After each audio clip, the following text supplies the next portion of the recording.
तो ट्रायंगल से शुरुआत हो रही है। तो ट्रायंगल में क्या है, दो भुजाओं का योग हमेशा तीसरी भुजा से बड़ा होगा और अंतर जो है दो भुजाओं का वो हमेशा तीसरी भुजा से छोटा होना चाहिए। दो भुजाओं का योग हमेशा तीसरी भुजा से बड़ा, दो भुजाओं का योग हमेशा तीसरी भुजा से बड़ा और अंतर दो भुजाओं का तीसरी भुजा से छोटा होना चाहिए। ठीक है। इसके बाद आती है जब पॉसिबल वैल्यूज और ए बी पूछी जाएगी। तो ए बी की पॉसिबल वैल्यूज इसके और इसके एडिशन से छोटी होनी चाहिए, क्योंकि दो भुजाओं का योग हमेशा तीसरी भुजा से बड़ा होता है। तो ए बी की वैल्यू इसके और इसके योग से छोटी होनी चाहिए, यानी 31 से छोटी, और इसके अंतर से हमेशा बड़ी होनी चाहिए, और इसके अंतर से हमेशा छोटी बड़ी होनी चाहिए। ठीक है।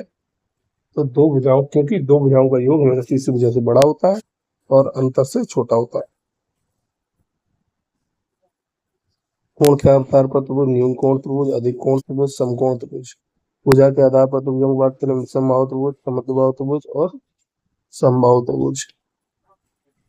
समकोण त्रिभुज की बात करें तो थीटा से सटी हुई भुजा जो है आधार कहलाती है और थीटा के सामने वाली भुजा लंब होती है। थीटा से सटी हुई भुजा आधार और थीटा के सामने वाली भुजा लंब। राइट एंगल ट्रायंगल की बात हो रही है तो ट्रिपलेट से याद करो, 3 4 5, 3 4 5, 5 12 13, 5 12 13, 7 24 25, 7 24 25, 8 15 17, 8 15 17, 9 40 41, 9 40 41, 12 35 37, 12 35 37, 20 21 29, 20 21 29। समकोण त्रिभुज का क्षेत्रफल होता है 1/2 आधार गुणे ऊंचाई। समकोण त्रिभुज का क्षेत्रफल 1/2 आधार गुणे ऊंचाई, और परिमाप जो होगा इसकी तीनों भुजाओं का योग होगा। परिमाप तीनों भुजाओं का योग होगा।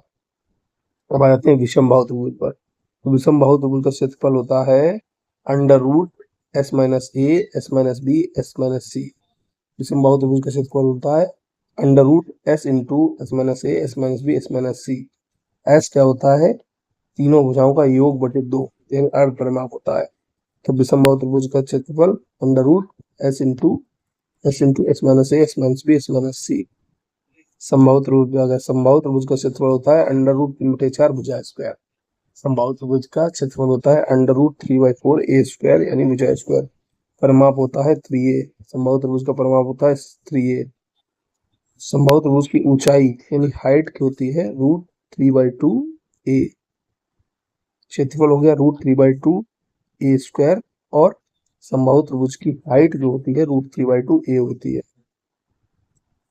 परिमाप अगर मैक्सिमम परिमीटर दिया गया है और उसको मैक्सिमम कहा गया है, तो परिमाप दिया गया है और पूछा गया है मैक्सिमम एरिया। किसी भी चीज का परिमाप दिया गया है और मैक्सिमम एरिया पूछा गया है तो त्रिभुज आप इक्विलेटरल ट्रायंगल लेंगे और चतुर्भुज में आप स्क्वायर लेंगे। परिमाप दिया गया है और मैक्सिमम एरिया पूछा गया है तो त्रिभुज में आप समबाहु त्रिभुज लेंगे और चतुर्भुज में आप वर्ग लेंगे। यहाँ पे अगर मध्यिका की लंबाई, समबाहु त्रिभुज के केस में मध्यिका की लंबाई या शीर्ष लंब की लंबाई दी गई है, मध्यिका की लंबाई या शीर्ष लंब की लंबाई दी गई है तो h में कंसीडर करी जाएगी, यानी हाइट। समबाहु त्रिभुज की अब बात करें तो अंतःवृत्त की त्रिज्या होती है a/2√3। अंतःवृत्त की त्रिज्या a/2√3 और परिवृत्त की त्रिज्या a/√3। अंतःवृत्त a/2√3 और परिवृत्त a/2√3। यहाँ पर जो एक बिंदु से तीनों भुजाओं पर, समबाहु त्रिभुज में एक बिंदु से तीनों भुजाओं पर लंब डाले जाते हैं, वो जुड़ के हाइट के बराबर होते हैं। वो जुड़ के क्या हाइट के बराबर होते हैं? हाइट क्या होती है? Root 3/2 a। तो ये तीनों लंब जो है इसके बराबर होते हैं, P1 प्लस P3 इसके बराबर होते हैं। इसलिए भुजा बराबर हो जाता है 2/√3 P1 P2 P3। भुजा A बराबर 2/√3 P1 plus P2 plus P3। अब आते हैं समद्विबाहु त्रिभुज पर। समद्विबाहु त्रिभुज की हाइट होती है 1/2 √4a square minus b square. समद्विबाहु त्रिभुज की हाइट होती है 1/2 √4a square minus b square. इसलिए एरिया होता है 1/4 b √4a square minus b square. Height हो गई 1/2, हाइट हो गई हाइट हो गई इसकी 1/2 under root 4a square minus B square, तो एरिया हो गया 1/4 B under root 4a square minus B square. परिमाप होता है 2a प्लस बी, परिमाप होता है 2a प्लस बी। समकोण समद्विबाहु त्रिभुज में दो भुजा ए और तीसरी भुजा कर्ण जो है अंडर रूट 2a होता है। समकोण समद्विबाहु त्रिभुज में ए और कर्ण को अंडर रूट 2a मान के चलेंगे। एक त्रिभुज में जब उल्टे सीधे नंबर्स दिए गए हैं और भयंकर कैलकुलेशन, जैसे कि स्केलन ट्राइंगल है और आप देख रहे हैं कि कोई भी अपॉन में कट नहीं रहा है, सब चीजें हैं, तो ये स्केल जब ये पॉइंट में आ जाए, अर्ध परिमाप अगर आपका पॉइंट में आ जाए तो आप उसको समझ लीजिए कि टफ हो चुका है, इसको आप मार्क फॉर रिव्यू करके आगे बढ़िए। इस तरह से आप स्क्वायर रूट भी निकाल सकते हैं। इनको जो है आप प्राइम फैक्टर्स में तोड़ लीजिए और अपना स्क्वायर रूट निकाल लीजिए। यहाँ पे देखिए क्या दिया गया है, एक त्रिभुज की भुजाओं की माप दी गई है, ये और 28 सेंटीमीटर लंबाई के संगत शीर्षलंब पूछा गया है। तो सबसे पहले तो इसका क्षेत्रफल निकाल लेंगे आप स्केलन ट्रायंगल के फॉर्मूले से। स्केलन ट्रायंगल यानी समबाहु त्रिभुज के फॉर्मूले से आप इसका निकाल लेंगे क्षेत्रफल। और दूसरा क्षेत्रफल का फॉर्मूला होता है 1/2 आधार गुणा ऊंचाई। 1/2 आधार गुणा ऊंचाई से कर लेंगे तो ये ऊंचाई आपकी निकल आएगी। एक समबाहु त्रिभुज का क्षेत्रफल दो दिया गया है कि परिमाप के संख्यात्मक मान का दुगना है, तो ए हो गया क्षेत्रफल और परिमाप हो गया पी, तो ए बराबर 2p हो गया, परिमाप के संख्यात्मक मान का दुगना हो गया। अब यहाँ पर कहा गया है कि समबाहु त्रिभुज की प्रत्येक भुजा 3 गुनी हो जाती है, तो क्षेत्रफल कितना हो जाएगा? भुजा 1 से 3 हो गई, तो यहाँ पे 1 का 3 त्रिका 9 भुजा स्क्वायर होता है ना, फॉर्मूला क्या होता है √3/4 भुजा स्क्वायर, इसलिए 3 का 9 हो जाएगा। अब आता है आइसोसेलेस या स्केलन ट्रायंगल में जो है आपका अंतः त्रिज्या और बाह्य त्रिज्या। अंतः त्रिज्या r बराबर डेल अपॉन s, अंतः त्रिज्या स्मॉल r बराबर डेल अपॉन s और बाह्य त्रिज्या ABC अपॉन 4 डेल्टा। अंतः त्रिज्या स्मॉल r बराबर डेल अपॉन s और बाह्य त्रिज्या कैपिटल R बराबर ABC अपॉन 4 डेल। आयत की बात करें, क्षेत्रफल लंबाई गुणा चौड़ाई, परिमाप 2 गुणे लंबाई प्लस चौड़ाई, और आयत का विकर्ण जो होता है d बराबर √L² प्लस बी स्क्वायर। आयत का विकर्ण होता है d बराबर √L² प्लस बी स्क्वायर। आयत का विकर्ण d बराबर √L² प्लस बी स्क्वायर। रास्ते के क्षेत्रफलों की बात करें तो रास्ते के क्षेत्रफल हो जाता है यहाँ पर लंबाई गुणे चौड़ाई माइनस x, लंबाई गुणे चौड़ाई माइनस x, और यहाँ पर चौड़ाई गुणे लंबाई माइनस x। यहाँ पर x क्या है? रास्ते की चौड़ाई, ठीक है, ये रास्ते की चौड़ाई है। तो रास्ते का क्षेत्रफल, अगर रास्ता जो है चौड़ाई के बराबर में है तो लंबाई से x कट जाएगा, और रास्ता लंबाई के समांतर है, चौड़ाई से x कट जाएगा। दूसरा, रास्ते का क्षेत्रफल अगर आपका प्लस वाला रास्ता बन रहा है तो ये होता है x l plus B minus x। अगर बीच में प्लस वाला स्क्वायर बन रहा है तो रास्ते का क्षेत्रफल होता है x l plus B minus x। उसके बाद आती है बात अब बाहर रास्ता और अंदर रास्ता। बाहर रास्ता 2x l plus B minus 2x और अंदर रास्ता 2x l plus B plus 2x। बाहर रास्ता 2x ल प्लस बी प्लस 2x और बाहर रास्ता अंदर रास्ता 2x l plus B minus 2x। एक समबाहु त्रिभुज है जिसमें क्या है, भुजाओं के मध्य बिंदुओं को जोड़कर एक त्रिभुज अगर बना दिया जाए तो ये जो है 4 बराबर त्रिभुजों में उसको बांट देगा। यहाँ पर देखिए 2/√3 P1 plus P2 plus P3, 2/√3 P1 plus P2 plus P3, इस फार्मूले से आप निकाल लेंगे। वर्ग की बात करें तो वर्ग की चारों भुजाएं बराबर होती है, वर्ग के विकर्ण भी 90 डिग्री पर काटते हैं और चारों कोण तो 90 डिग्री होते ही हैं। वर्ग की अगर यहां से देख लें, वर्ग के अंदर अगर कोई बनेगा, वृत्त तो वो a/2 गुना होगा, और वर्ग के बाहर बनेगा तो a/√2 गुना होगा।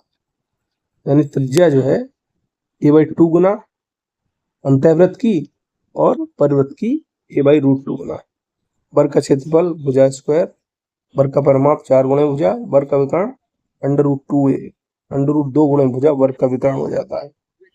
समांतर चतुर्भुज की बात करें, क्षेत्रफल होता है आधार गुणे ऊंचाई। समांतर चतुर्भुज का क्षेत्रफल आधार गुणे ऊंचाई, और इसकी लंबाई, इसका क्षेत्रफल आधार गुणे ऊंचाई होती है, तो LH1 बराबर BH2, LH1 बराबर BH2 होता है समांतर चतुर्भुज में, LH1 बराबर BH2।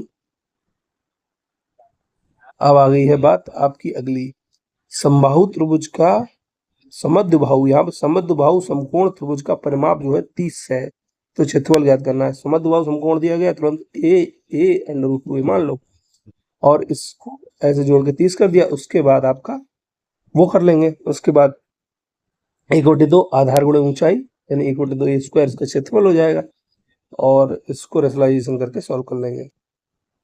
जब कैलकुलेशन बहुत बड़ी बनती दिखेगी ना, तो आप आंसर में मल्टीपल मेथड लगाओगे। जैसे इसमें 39/2 बाहर आ गया, यानी 13 का मल्टीपल, क्योंकि 39 किसी का कटता दिख नहीं रहा है, कहीं भी नीचे ऐसी चीज नहीं है जिससे 39 कट जाए, यानी आंसर जो है 13 का मल्टीपल होगा निश्चित तौर पर।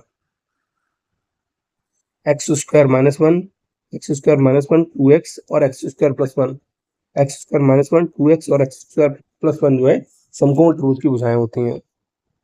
यहाँ पर दिया गया है एक समकोण त्रिभुज का ज्यामितीय आधार पर जो भी दिया गया फॉर्मूला, अगर कहीं आपकी किसी भी फॉर्मूले में, किसी भी सवाल में कहीं क्वाड्रेटिक इक्वेशन बन रही है, क्वाड्रेटिक इक्वेशन को सॉल्व करने के बजाय क्वाड्रेटिक इक्वेशन जब बन जाए, तब उसमें ऑप्शंस की वैल्यू, ऑप्शंस पुट करके देख लीजिए। क्वाड्रेटिक इक्वेशन सॉल्व करने से अच्छा उसमें जो है ऑप्शंस पुट कर लीजिए, ठीक है। समचतुर्भुज की अगर बात करें, तो समचतुर्भुज का क्षेत्रफल होता है वही आधार गुणे ऊंचाई। समचतुर्भुज के कुछ फीचर जान लीजिए। समचतुर्भुज के विकर्ण जो है 90 डिग्री पर काटते हैं, और समचतुर्भुज की चारों जो है कोण भी 90 डिग्री होते हैं। समचतुर्भुज के चारों कोण भी 90 डिग्री होते हैं, और विकर्ण भी जो है समचतुर्भुज के 90 डिग्री पर काटते हैं। समचतुर्भुज का क्षेत्रफल 1/2 आधार गुणे ऊंचाई होता है, साथ में समचतुर्भुज का क्षेत्रफल 1/2 विकर्णों का गुणनफल भी होता है, 1/2 d1 d2 समचतुर्भुज के लिए। परिमाप आपका वही 4 गुणे भुजा। समचतुर्भुज के लिए एक जो है रिलेशन याद रखिए, 4a² = d1² + d2²। समचतुर्भुज के लिए रिलेशन है 4a² = d1² + d2²। अब आता है इसके बाद समलंब चतुर्भुज। समलंब चतुर्भुज का क्षेत्रफल होता है 1/2 a + b × h, 1/2 समांतर भुजाओं का योग है h। वृत्त की बात करें, वृत्त का क्षेत्रफल होता है πr², वृत्त का परिमाप होता है 2πr। अर्धवृत्त की बात करें, अर्धवृत्त का क्षेत्रफल πr²/2, और परिमाप जो होता है πr + 2r। परिमाप जो है 36/7r, आप याद रखते हैं। अर्धवर्ग का परिमाप 36/7r, अर्धवर्ग का परिमाप 36/7r। Area of sector of circle, area of sector of circle होता है πr² θ/360, πr² θ/360, यहाँ 2πr θ/360। एक समकोण त्रिभुज की भुजाएं, 3 भुजाएं दी गई हैं, अगर आपको तो एक बार कट करके देख लीजिए, मे भी ट्रिपलेट बन जाए। 3 भुजाएं कोई दी गई हैं तो एक बार कट करके देख लीजिए, मे भी ट्रिपलेट बन जाए। आसानी से आप क्षेत्रफल में 1/2 बेस इंटू हाइट लगा सकते हैं, ये आराम से 1/2 बेस इंटू हाइट लग जाएगा। समकोण त्रिभुज के लिए स्मॉल r की बात करें तो होता है लंब प्लस आधार माइनस कर्ण/2, और परिवृत्त जो होता है, परिवृत्त जो होता है वो कर्ण/2 ही होता है। अंतःवृत्त जो है समकोण त्रिभुज में क्या होता है, लंब प्लस आधार, लंब प्लस आधार माइनस कर्ण/2, और परिवृत्त कर्ण/2। 15 मीटर लंबे 11 मीटर चौड़े कमरे में कोई कालीन बिछानी है, तो फर्श का क्षेत्रफल, कोई कालीन बिछ रही है तो फर्श का क्षेत्रफल बराबर कालीन का क्षेत्रफल। अगर पूरी पूरी कोई कालीन बिछ रही है, पूरे पूरे कोई टाइल्स लगाए जा रहे हैं, तो उस फर्श का क्षेत्रफल बशर्ते उस चीज फर्श को ढकने वाले आइटम का क्षेत्रफल बराबर होगा। ऐसे यहाँ सुरेश 52 मीटर प्रति मिनट की चाल से आयताकार मैदान का विकर्ण पार कर रहा है। यहाँ पे मीटर प्रति मिनट है, यहाँ सेकंड है, तो दूरी बराबर चाल गुणा समय से सेकंड लगा के निकाल लेंगे। आयत का क्षेत्रफल, आयत की लंबाई चौड़ाई, यहाँ पे भी देखिए क्वाड्रेटिक क्वेश्चन बन गई। खटाक से जो है, कैसे खटाक से आप जो है ऑप्शंस के यूज करिए, खटाक से ऑप्शन यूज कर लिए। 5 आयत सर्वांग दिए गए हैं, पूछा गया है 7500 सबका है, तो यहाँ पे क्या हुआ, पूरा का 7500 है, 1 2 3 4 5 सर्वांग सम है, तो क्षेत्रफल बराबर होगा, एक का क्षेत्रफल आ गया 1500 मीटर स्क्वायर। बड़ी भुजा दी गई है x, सबकी एक बड़ी भुजा x दी गई, ये x हो गई, ये x हो गई, ये x हो गई, ये x हो गई, ये x हो गई, ये x हो गई, ये x और x हो गई और ये x हो गई, ठीक है।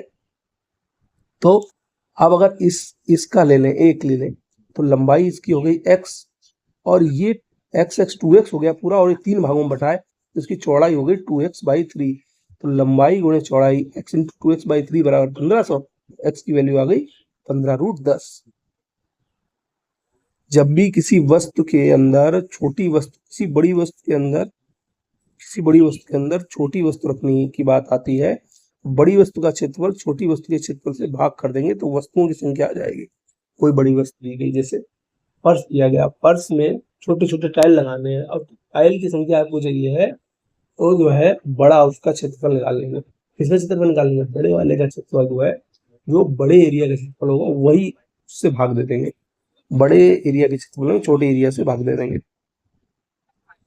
अब यहाँ पे देखिए 784 वर्गाकार टाइल्स है, आंसर आपका आ रहा था मीटर में, इसलिए आप इसको 50 सेंटीमीटर को मीटर में चेंज किया, और बस क्षेत्रफल आपने दोनों बराबर कर दिए। 784 टाइल का क्षेत्रफल और फर्श का क्षेत्रफल, तो आंसर आपको हाथ में हो गया। ऐसे यहाँ पर 2x l + b 2x लगा के आप अपना काम 35 करिए। गाय रस्सी चल रही है, पाई स्क्वायर θ/360 लगा के, यहाँ ये एंगल आपको पता है 90 डिग्री होता है, यहाँ पे एरिया दिया गया है, ये आर्क की लंबाई निकाल लीजिए, और बस बिना चरा हुआ भाग निकाल लीजिए, इस पूरे में से इसका क्षेत्रफल घटा दीजिए, काम 35 आपका। समांतर चतुर्भुज और त्रिभुज एक ही आधार से बनाए गए हैं, तो एक इनका क्षेत्रफल समान दिया गया है। यहाँ पे क्या कहा गया है, क्षेत्रफल भी समान, क्षेत्रफल समान है, तो आधार गुणे ऊंचाई बराबर 1/2 आधार गुणे ऊंचाई, काम 35। यहाँ पे आ गए, यहाँ पे आप कुछ चीज दी गई है, आप ये फॉर्मूला समचतुर्भुज में 4a² = d1² + d2² याद रखिए, d1 + d2 बराबर 14 दिया गया है, d1 d2 बराबर 48 दिया गया है। तो आप इनमें कोशिश करिए कि ऑप्शन से या हिट ट्रायल से कुछ रख सके, ये एक तरीके से अलजेब्रा का क्वेश्चन बन गया है आपके लिए। यहाँ पे आगे उस समचतुर्भुज का क्षेत्रफल ज्ञात कीजिए, इसका परिमाप 164 है। तो विकर्ण की लंबाई आप निकाल लें, समचतुर्भुज में अगर विकर्ण की लंबाई आ गई है ना, तो भुजा की लंबाई ट्रिपलेट से निकाल लें। जैसे यहाँ पे 80 आ गया था, ये विकर्ण 80 ये विकर्ण आ गया था, दूसरा यहाँ पे आ गया था ये आपका विकर्ण आ गया था 80। अगर विकर्ण की लंबाई, या फिर ऐसे निकाल लें, अगर ये 41 दिया गया है तो 9 40 41 एक ट्रिपलेट हो गई, 9 40 41 ट्रिपलेट हो गई, तो ये और ये आ गया, और ये काटता है। विकर्ण की लंबाई से आप भुजा की लंबाई निकाल सकते हैं, और भुजा की एक की लंबाई पता है आपको, तो आप खटाक से लगा दीजिए। खटाक से क्या लगा देंगे, खटाक से आप लगा दीजिए वो ट्रिपलेट, और काम 35 कर लीजिए। जैसे कि यहाँ पे परिमाप 164 दिया गया था, तुमको पता है 4 × a बराबर इसका परिमाप होता है, तो a की लंबाई यानी भुजा की लंबाई 41 आ गई। अब हमें पता है 9 40 41 एक ट्रिपलेट होती है, एक 9 होगा, एक 40 होगा, 9 40 41, 9 दूनी 18 हो गया, 4 दूनी 18, क्षेत्रफल होता है 1/2 विकर्णों का गुणनफल, और क्षेत्रफल निकाल लिया।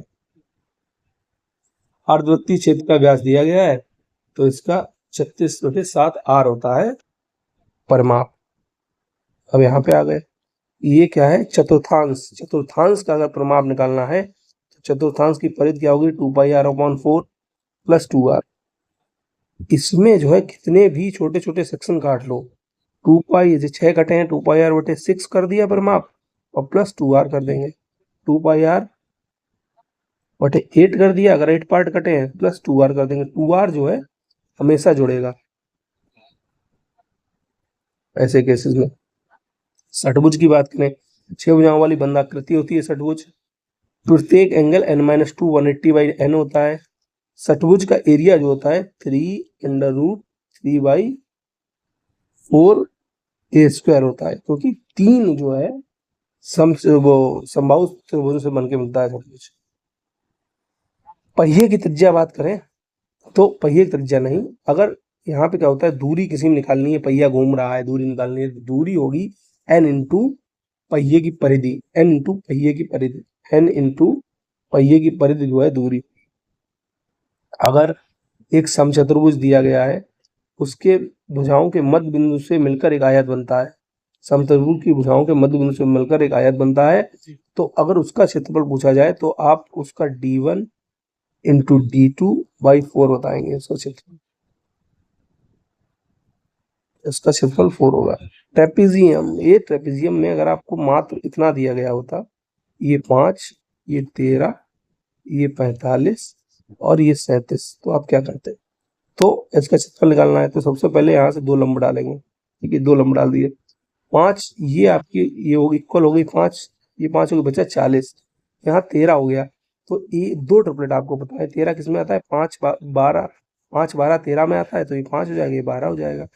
दूसरा क्या है, 12 35 37 में आता है, तो ये 12 हो गई, 35 हो गई, ये 40 हो गया, काम हो गया, आपका क्षेत्रफल निकाल दीजिए।